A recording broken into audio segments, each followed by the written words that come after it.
बिस्मिल्लाहिर्रहमानिर्रहीम। अस्सलाम वालेकुम। एडवोकेट मोहम्मद इमरान भट्टी। हमारा 2025 का सिविल जज का जो ये अभी रिसेंटली एग्ज़ाम हुआ है, उसमें क्वेश्चन नंबर 2 जो था, उसके ऊपर आज थोड़ा सा आज जो है मैंने अपने नोट्स जो है ना जो बनाया वो आपसे शेयर करता हूँ। मैंने अटैम्प्ट करने की कोशिश की है, तो और अगर इसमें कोई कमी पेशी होती है तो आप लोग जो है ना कमेंट्स के ज़रिए बता सकते हैं। तो आपके सामने स्क्रीन के ऊपर जो है ये क्वेश्चन नंबर 2 है। The family court while exercising jurisdiction under the Family Courts Act 1964 does not enjoy exclusive jurisdiction to grant maintenance claimed by a wife from her husband, as the remedy is also available under Section 9 of the Muslim Family Laws Ordinance 1961. तो ये जो question था, इसमें से 3 से 4 question जो है ना एक ही क्वेश्चन के अंदर पूछे गए हैं। 15 नंबर का ये क्वेश्चन था। तो इसमें कहा गया है कि ये जो फैमिली कोर्ट है, ठीक है, जब ये एक्सरसाइज करती है अपनी जुरिस्डिक्शन फैमिली कोर्ट एक्ट 1964 के अंदर, तो ये इसकी एक्सक्लूसिव जुरिस्डिक्शन टू ग्रांट जो मेंटेनेंस है, जो कि एक वाइफ जो है ना, जैसे सूट फॉर मेंटेनेंस एक वाइफ या हस्बैंड जो है ना अपने हस्बैंड के खिलाफ जो दायर करती है अपना और अपने बच्चों का, तो ये रेमेडी जो है सिर्फ 1964 का जो एक्ट है उसके अंदर नहीं है। ये रेमेडी अंडर सेक्शन 9 जो मुस्लिम फैमिली लॉज ऑर्डिनेंस 1961 है, उसके अंदर भी ये जो है ना ये रेमेडी अवेलेबल है। तो यहाँ से क्वेश्चन उन्होंने पूछे कि can these remedies be invoked concurrently, कि क्या ये दोनों रेमेडीज़ जो हैं कंकरेंट, मतलब उधर भी आप केस कर दो आर्बिट्रेशन काउंसिल के अंदर सेक्शन ये जो हमारा 9 है 1961 का जो ऑर्डिनेंस है उसके तहत, और एक आप फैमिली कोड एक्ट 1964 के तहत सिविल जज आपके पास भी आप केस फाइल कर दो, क्या ये कंकरेंटली चल सकते हैं, ये दोनों रेमेडी इन्वोक की जा सकती हैं।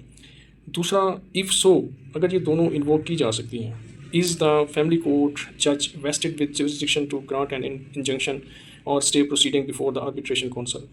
तो अगर ये दोनों रेमेडीज़ कंकरेंट चल गई तो क्या फैमिली कोर्ट का जो जज साहब हैं वो उनके पास ये जुरिस्डिक्शन है कि वो आर्बिट्रेशन काउंसिल की जो प्रोसीडिंग चल रही है उसको स्टॉप कर दें।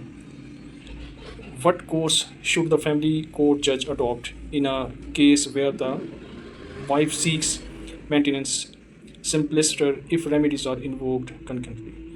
अगर इस तरह की कोई सिचुएशन आ जाए तो जज साहब जो हैं फैमिली जज साहब वो कौन सा प्रोसेस अडॉप्ट करेंगे जहाँ पे वाइफ ने क्या किया, मेंटेनेंस का केस फाइल किया और ये रेमेडीज़ जो है ना कंकरेंटली इन्वोक की गई थी। तो इसके ऊपर ये कहा गया कि सपोर्ट करें अपनी जो आंसर है इनको विद रेलिवेंट प्रोविजन जो है ना सपोर्ट करें, ठीक है, reasoning with relevant provision of the applicable laws. तो इसके ऊपर ये 15 मार्क्स का ये क्वेश्चन था, इसके ऊपर ये अटैम्प्ट है जो मैं आपके सामने रखी हुई है।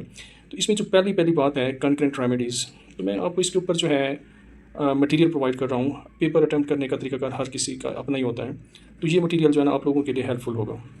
तो ये जो कंकरेंट रेमेडीज़ होती हैं, section 9 Muslim family laws ordinance 1961, इसमें क्या होता है कि wife may apply to the chairman of the arbitration council for maintenance, decision enforceable होता है as arrears of land revenue, ठीक है। इसमें जब हम केस फाइल करते हैं सेक्शन 9 के तहत फैमिली कोर्ट चेयरमैन के पास, और चेयरमैन ऑफ आर्बिट्रेशन काउंसिल जब ये उनकी जो एप्लीकेशन होती है वो डिसाइड कर देते हैं मेंटेनेंस की, तो ये डिसीजन जो इन्फोर्सेबल होगा ये as a arrears of land revenue जो है ना ये इन्फोर्स होता है।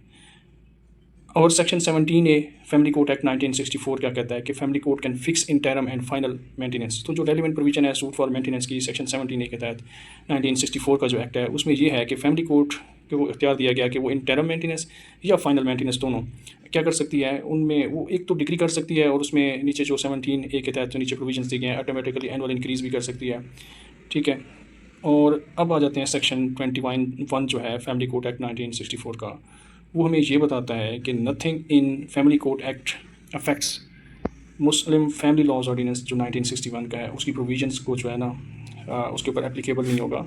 यानी कि सेक्शन 21 फैमिली कोर्ट एक्ट 1964 यही बताता है कि जो फैमिली कोर्ट एक्ट के अंदर जो है ना जितनी भी प्रोविजंस हैं उसकी जो प्रोसीजर बताया गया है वो मुस्लिम फैमिली लॉज ऑर्डिनेंस की प्रोविजंस को क्या नहीं करेगा, अफेक्ट नहीं करेगा। तो इसका कंक्लूजन ये हुआ, जो पहला पॉइंट रेज किया गया क्वेश्चन के अंदर, कि बोथ रेमेडीज़ जो है ना are independent and may be invoked concurrently, there is no statutory bar. 1964 को जब हम पढ़ते हैं या 1961 के ऑर्डिनेंस को जब हम पढ़ते हैं, ठीक है, तो इसमें अभी सेक्शन जो 21 है फैमिली कोड एक्ट 1964 का, वो भी इस चीज़ को क्लियर करता है कि मुस्लिम फैमिली लॉज के ऊपर जो है ना ये असरअंदाज नहीं होगा। तो कंक्लूजन ये हुआ पहली पॉइंट का कि दोनों रेमेडीज़ जो हैं वो बिल्कुल इंडिपेंडेंट हैं और दोनों को कंकरेंटली क्या किया जा सकता है, चलाया जा सकता है। There is no statutory power. इस प्रोविजन के अंदर, लॉ की किसी प्रोविजन के अंदर, एक्ट या ऑर्डिनेंस के अंदर कोई ऐसी प्रोविजन नहीं है जो बार करती हो कि दोनों प्रोविजन साइड बाय साइड नहीं चल सकती। ये पहला पॉइंट जो था। अब दूसरा ये था कि इंजंक्शन और stay against arbitration council.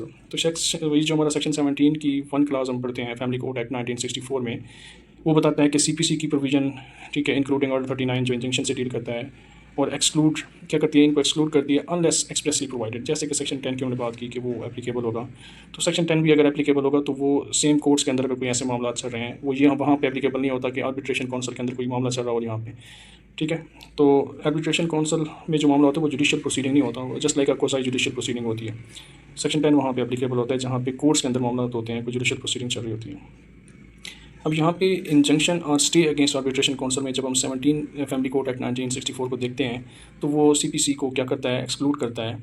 Section जो 22 है फैमिली कोड एक्ट 1964 का, जब आप उसको पढ़ेंगे तो family code has no power to issue injunction to और स्टे प्रोसीडिंग बिफोर चेयरमैन जो आर्बिट्रेशन काउंसिल। सेक्शन 22 जो है फैमिली कोड एक्ट 1964 का क्लियरली बताता है कि आर्बिट्रेशन काउंसिल या चेयरमैन के पास जो प्रोसीडिंग चल रही होती है उसका कोई स्टेटस को नहीं दे सकती फैमिली कोर्ट, ठीक है, पावर्स नहीं है उसके पास, जुरिडिक्शन नहीं है। तो इस सेकंड पॉइंट को कंक्लूड करते हुए हम ये कहते हैं कि the prohibition is absolute, family court can not grant injunction और स्टे इन सच मैटर्स, ठीक है। तो ये नहीं हो सकता कि फैमिली कोर्ट जो है ना आर्बिट्रेशन काउंसिल के पास जो मामला चल रहे हैं उनका स्टेटस को दे दे, इंजंक्शन ग्रांट कर दे, ऐसा नहीं हो सकता। तो ये दूसरा जो पार्ट पूछा गया था। तीसरा पार्ट ये था कि प्रॉपर कोर्स क्या होगा अगर दोनों प्रोसीडिंग कंकरेंट चल रही हैं तो proceed with the family court act suit on merits, recording pendency of Muslim family laws ordinance application to avoid conflicting findings, ठीक है। तो ये एक कहीं पे मेंशन नहीं है कि आप फैमिली कोड एक्ट 1964 में देखो कि ये प्रोविज़न बताई गई है या मुस्लिम फैमिली लॉज ऑर्डिनेंस में देखेंगे ये कोर्स बताया गया। तो ये एक मतलब हम यहाँ से कलेक्टिव स्टडी के बाद ये पॉइंट देख रहे हैं कि वो जो केस है कनकरेंट फाइंडिंग के अंदर और फैमिली कोड एक्ट के तहत जो फैमिली जज साहब के पास वो मैटर पेंडिंग है, तो फैमिली कोर्ट के जज साहब हैं वो क्या करेंगे, उनके सामने जो सूट फॉर मेंटेनेंस आया पड़ा है वो उसको प्रोसीड करेंगे according to family code act 1964 on merits के ऊपर, उसकी एविडेंस रिकॉर्ड करें, उसके बाद उसको डिग्री करें, उसकी एग्जीक्यूशन करें, वो इसी प्रोसेस को। और ये भी वो जिक्र कर सकते हैं कि मुस्लिम फैमिली लॉज ऑर्डिनेंस के तहत भी इन्होंने एप्लीकेशन जो है चेयरमैन के पास भी गुजारी हुई है ताकि कोई कन्फ्लिक्टिंग जो है ना फाइंडिंग्स ना हो।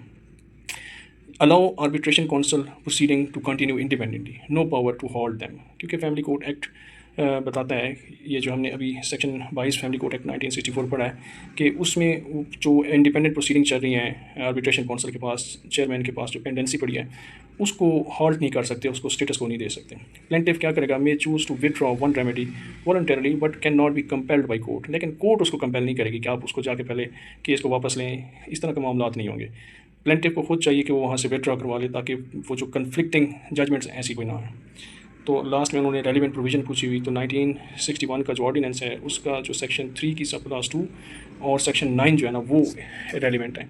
सेक्शन 3 की जो 2 क्लास है वो ये बताती है कि मुस्लिम फैमिली लॉज ऑर्डिनेंस जो 1961 है सबसे ज़्यादा वो बाइंडिंग हैसियत रखता है, उसके ऊपर जो है ना 1964 का या कोई अदर लॉज जो है ना इम्पैक्ट नहीं करेंगे। आर्बिट्रेशन काउंसिल के पास जो मामला चल रहे हैं वहाँ पे सीपीसी अप्लाई नहीं होगी, क्यूएसओ अप्लाई नहीं होगी।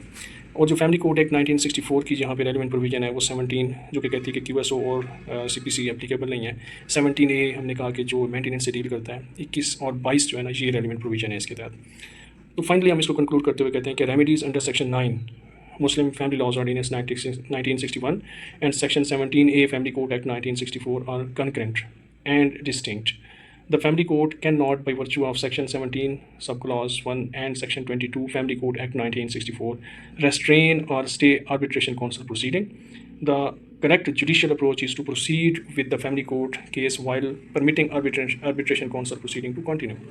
ठीक है, तो ये इसका फाइनल कंक्लूजन है कि जो रेमेडीज़ अंडर सेक्शन 9 और 17A जो कंकरेंट हैं, इंडिपेंडेंट हैं और डिस्टिंक्ट हैं, और जो फैमिली कोर्ट है सेक्शन 17 की 1 क्लास और 22 की जो लिमिटेशन उनके ऊपर है तो वो आर्बिट्रेशन काउंसिल को रेस्ट्रेन नहीं कर सकते, स्टेटस को नहीं दे सकते, इंजंक्शन नहीं दे सकते उनकी प्रोसीडिंग के खिलाफ।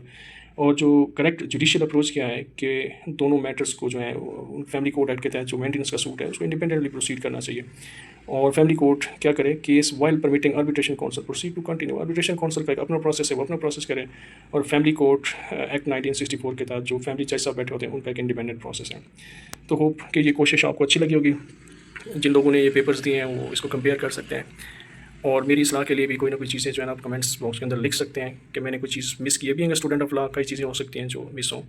तो ये जो मेरी थोड़ी बहुत रिसर्च थी उसके मुताबिक मैंने शेयर किया। डेफिनेटली इसके ऊपर कोई केस लॉज वगैरह भी होंगे, अगर कोई दोस्त कोई अच्छा कोई केस लॉ इस पॉइंट ऑफ व्यू से तो वो भी मेंशन कर सकते हैं। बाकी वीडियो को लाइक कीजिएगा, चैनल को सब्सक्राइब कीजिएगा। Thank you very much.